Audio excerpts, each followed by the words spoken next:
Hello and welcome to session number 17. Today I'm going to be again talking about protein, but from a slightly different perspective. But I will start with reminding you of the basics. And the basics are that we need roughly 60 grams of protein per day as adults. If you're an athlete, if you're a bodybuilder, a runner, you'll need more. You may need 100, 120.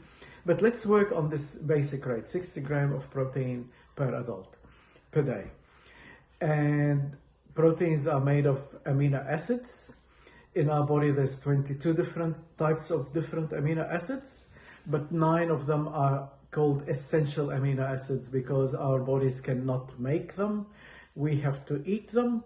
And then out of those 9, our bodies are able to make the other 13. And those same 9 are also more or less the same for chooks, for cows, for all other livestock.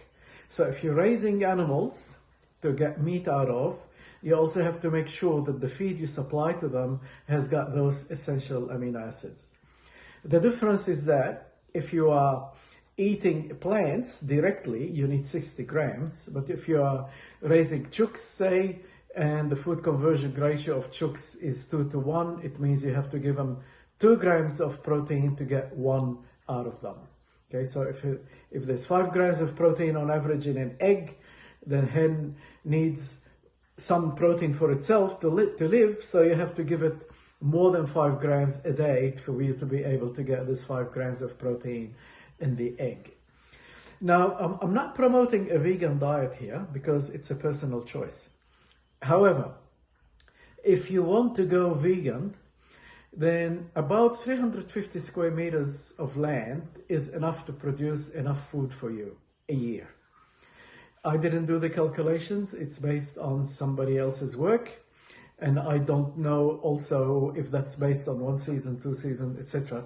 But it's a very small area nonetheless. I mean, you can tweak this up and down a little bit depending on where you are, but it's a very small area. So, but if you want to have, a diet that also includes animal protein, then this area of land becomes more because you need to be able to feed this animal for it to produce enough food for you.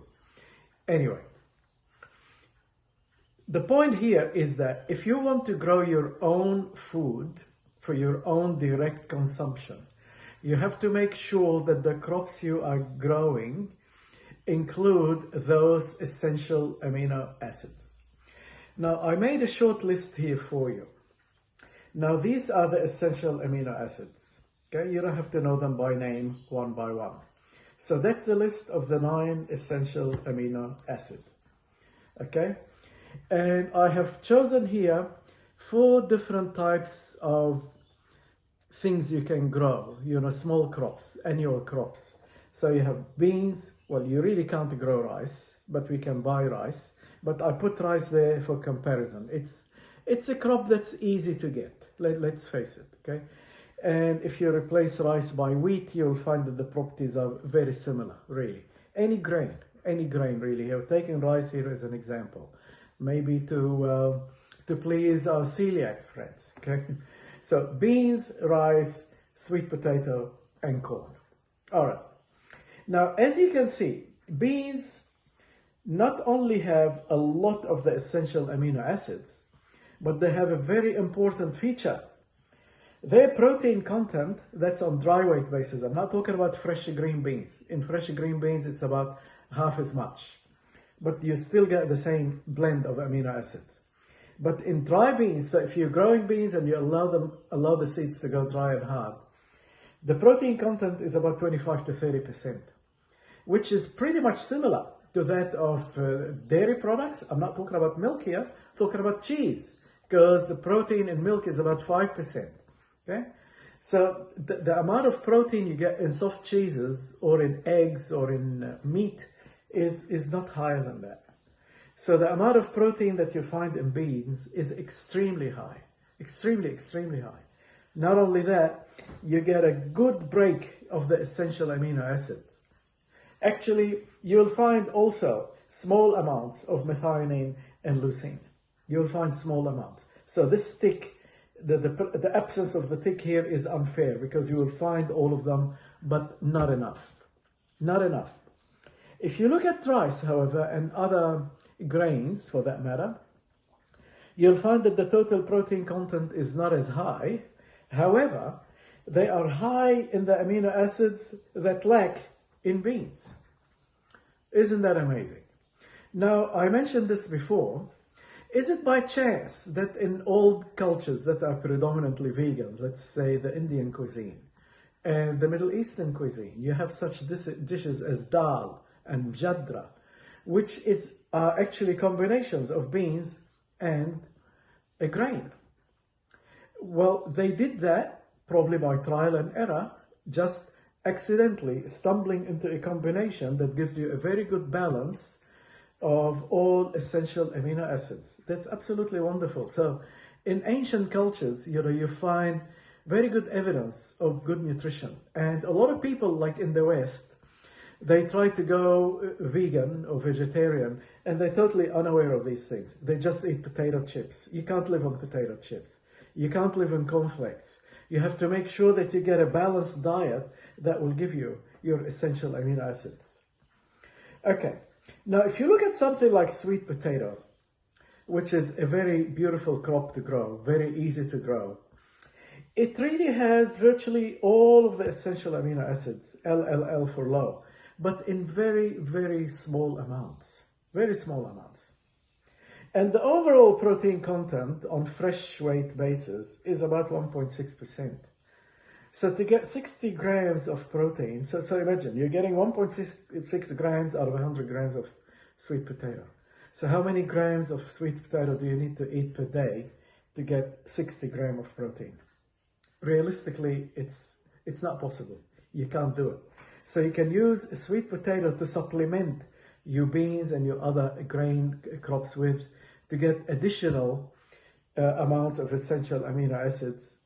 And of course, we're not talking here about the other important contents here. We're not talking about vitamins, minerals, flavonoids, biflavonoids. I'm not talking about these things. They're all extremely important.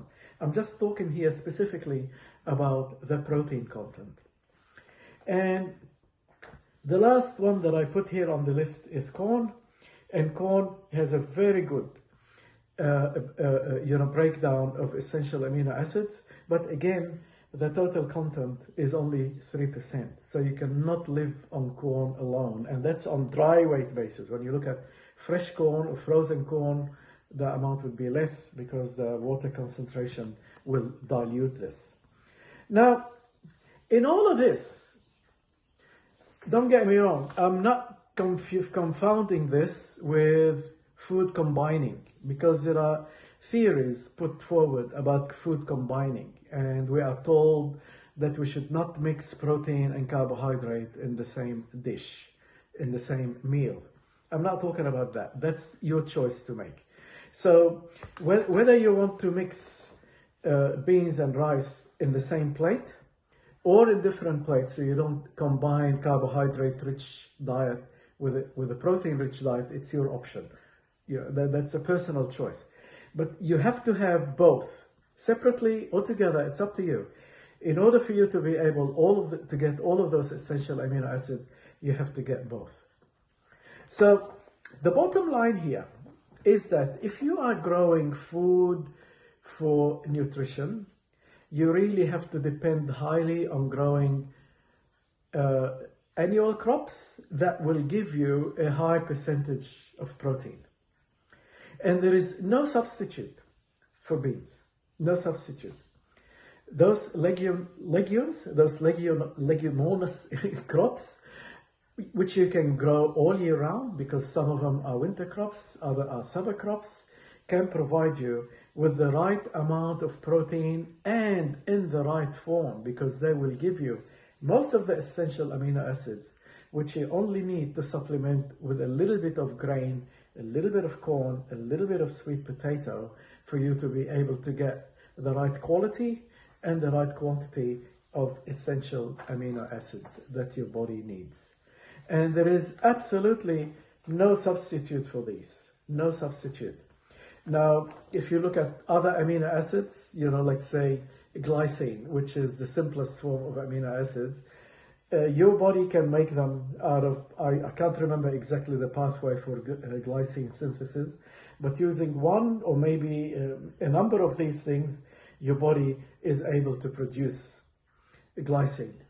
Now, tryptophan is a very important amino acid, because not only it is essential, but it is also a precursor for a lot of substances that are very essential for our well-being. And one of them is serotonin, the happiness hormone. And people can take tryptophan supplements. But if you're on a high bean diet, you really don't need to do that. You really don't need it.